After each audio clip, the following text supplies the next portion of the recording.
There is a collection of games that every gamer finds themselves going back to, and this made me ask myself the question, if I only had 10 games to play for the rest of my life, what would those 10 games be?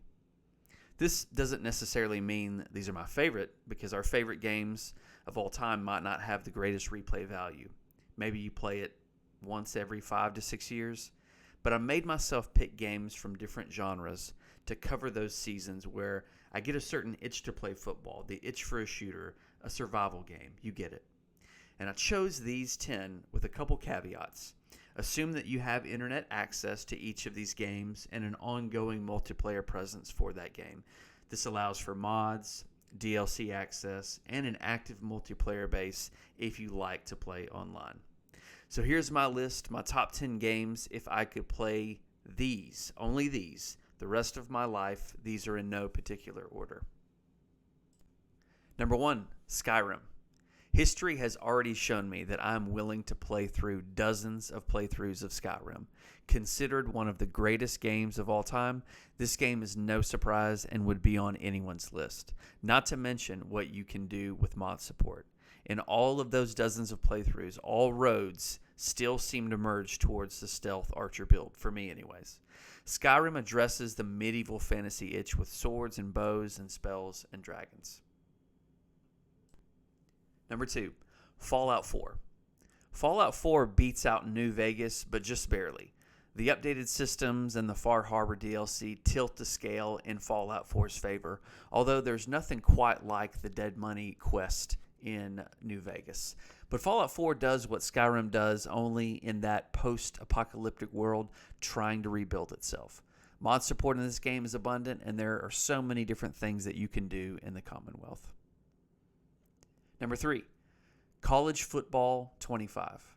Every September, the itch to play football returns. And I've never been a big Madden fan, but simply love the college football setting. If I were to be in a bunker, stuck with 10 games to play, I would want College Football 25 to be one of them. Number 4, NBA 2K. I'm not a fan of one over the other. Like, do I like 2K24? Is it better than 2K26? But when basketball season rolls around, I want to be able to pull up from 30 with my stretch 4 when the occasion presents itself. Again, NBA 2K does for basketball what College Football 25 does for football. If I want, and I only have 10 options, I want NBA 2K to be in that lineup somewhere. Number 5, Medieval 2 Total War. Medieval 2 is considered one of the greatest strategy games of all time. It's timeless, and for me, I don't know if any other game in this list has more playtime than Medieval 2.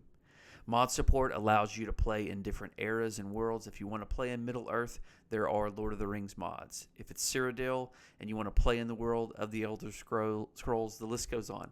This game gives you both the turn-based and the real-time strategy needs all in one game. Number 6, Stardew Valley. There's something so addicting to the farming, mining, cave diving, and selling loop present in Stardew Valley. The way you transform your farm, the way you upgrade your sprinklers and your tools, it's such a satisfying experience, whatever you find yourself doing. If you want to focus on relationships, you can. If you want to build your fortune fishing, you can do it that way. It's a relaxing game, and it is on my top 10 list. Number 7, Metal Gear Solid 3. Metal Gear Solid 3 has one of gaming's best stories. It's a story about honor, sacrifice, and the greater good. I find myself replaying this one every couple of years because of the gameplay. Yes, it's great, but the story is so rich as you see Snake the Legend be born. Of the games that I mentioned on this list, the story here is S tier, absolutely superb. Number 8, The Legend of Zelda: Ocarina of Time. This game came out when I was 14 on the Nintendo 64, and I have never had a game hook me like this one did. I remember feeling like I was the hero of time, and that the weight of this world rested on my shoulders. Zelda, The Legend of Zelda: Ocarina of Time is probably my favorite game of all time, and it has to be on this list. Number 9, The Long Dark. I picked up this game for $20 in its alpha version on Steam, and in a world of complex zombie-filled, over-the-top survival games, The Long Dark is simple. Survive in the frozen Canadian wilderness. Don't freeze to death. Don't starve. Don't get eaten.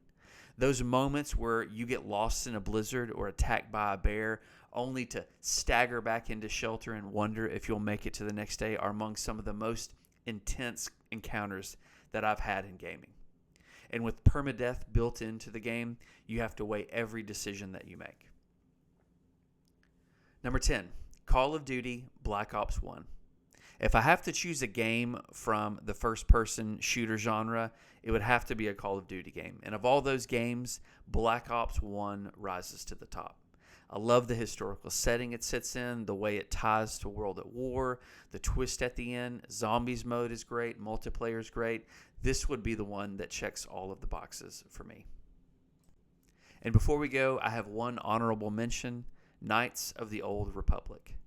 This was one of the first games I bought after I got a laptop and moved off to grad school. And I remember sitting down with this game, living alone and being snowed in, no classes for days.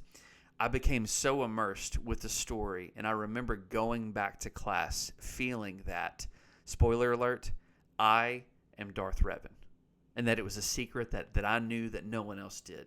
So not all games can do that. And I know this was a fan favorite as well for so many and among the top Star Wars games ever. So that's my top 10 list. If you were limited to play only 10 games the rest of your life, what would they be? Drop those games in the comments. Be sure to check out my previous video on how Dredge can be your ticket and your pathway to achieving life's goals. Otherwise, see you next time.